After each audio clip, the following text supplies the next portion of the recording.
Hello, everyone. My name is Stanley St. Rose, and today we're going to be talking about Rules of the Game, written by Amy Tan. Now, before I go into summary analysis of this work, please remember to leave a like, subscribe, and/or comment so that the channel can continue to grow. So, Rules of the Game by Amy Tan is a very interesting short story. Amy Tan here tells us the story of a girl, an 8-year-old girl by the name of Waverly. Waverly and her mother, this is a Chinese family, and they're not poor, but they're doing well. They have a place to live. They have jobs. Everything is okay. Ultimately, what happens is during a Christmas gift giving at the church, Waverly, the kids go and pick things that they can do, and there's a chessboard that's given out to Waverly's brother, and basically her brothers, she has two brothers. They start playing this chess, and Waverly gets interested in it, and then the whole story really becomes about Waverly, and we understand how Waverly becomes a master chess player.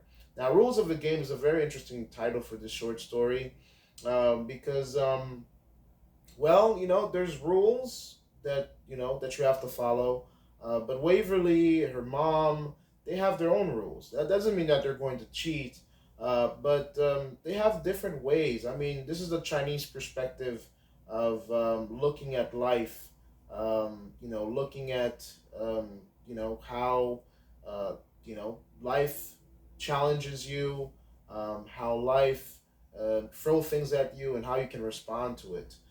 So basically, here, what happens is Waverly becomes a child prodigy at playing chess. She wins many national championships. She becomes very smart. Becomes very focused.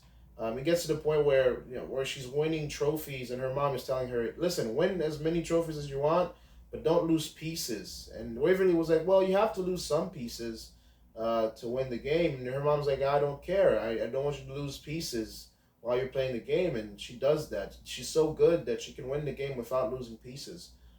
So Waverly really becomes a national treasure to the point where she could even become a master in playing chess.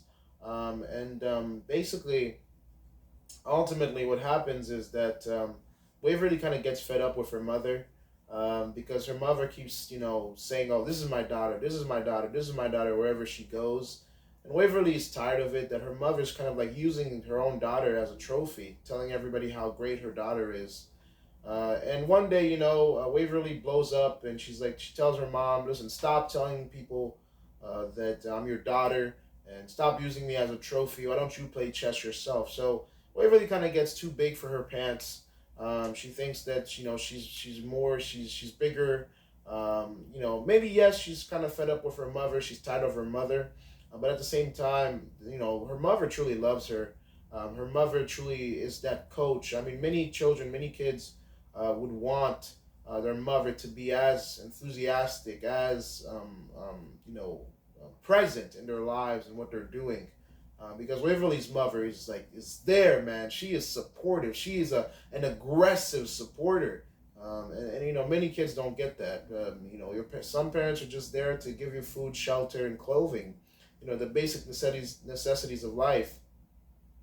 But they're not there for emotional support, for helping you develop mentally, helping you process your skills, your emotional skills, your physical skills, helping you understand the world and how the world works.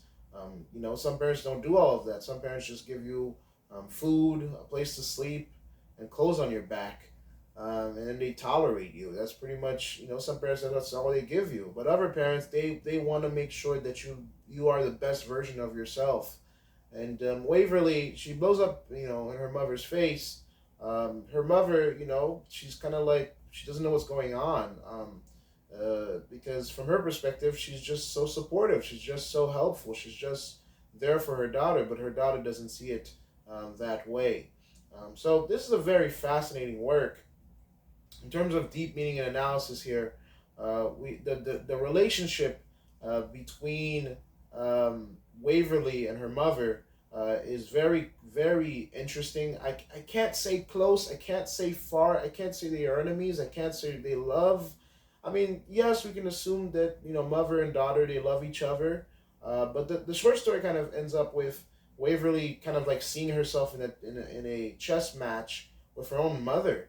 And it is, it's kind of like that throughout the short story, that Waverly and her mother are going, head to head.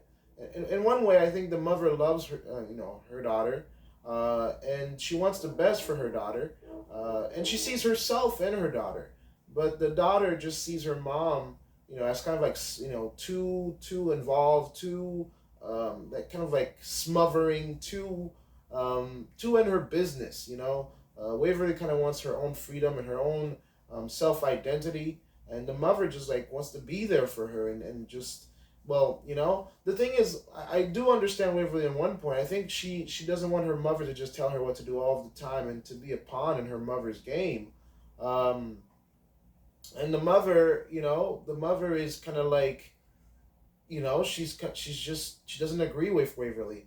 Now, one reason I can say in terms of even deeper meaning why Waverly is kind of like tired of her mother is maybe, sometimes it's kind of like the mother is the chess mastermind, and she's kind of like, because like the mother is very in control of everything that happens in, Waverly's life and the brother's life. So sometimes it's kind of almost like Waverly and her brothers are the chess pieces, and the mother is controlling their lives.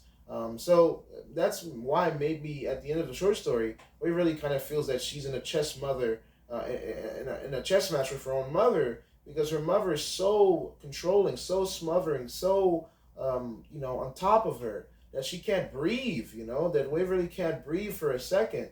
And that's why she kind of like rebels at the end of the story by running away and then coming back home. Because she's kind of like, tired of the mother. The mother is just too there. I mean, it's a wonderful thing to have parents there. I mean, a lot of kids want that, but I think Waverly just had just way too much of her mother. So it's a very interesting story. The ending is kind of like ambivalent. We don't truly know what's going to happen between them two. We just know that it's not the first or the last time they're going to butt heads, because yeah, the mother just wants to be in her daughter's life, and the daughter just wants her own self expression, her own identity, and the mother just wants to be a part of that identity. So it's a very fascinating short story. That's my summary analysis. Please remember to leave a like, subscribe, and or comment, and I'll see you guys in the next video.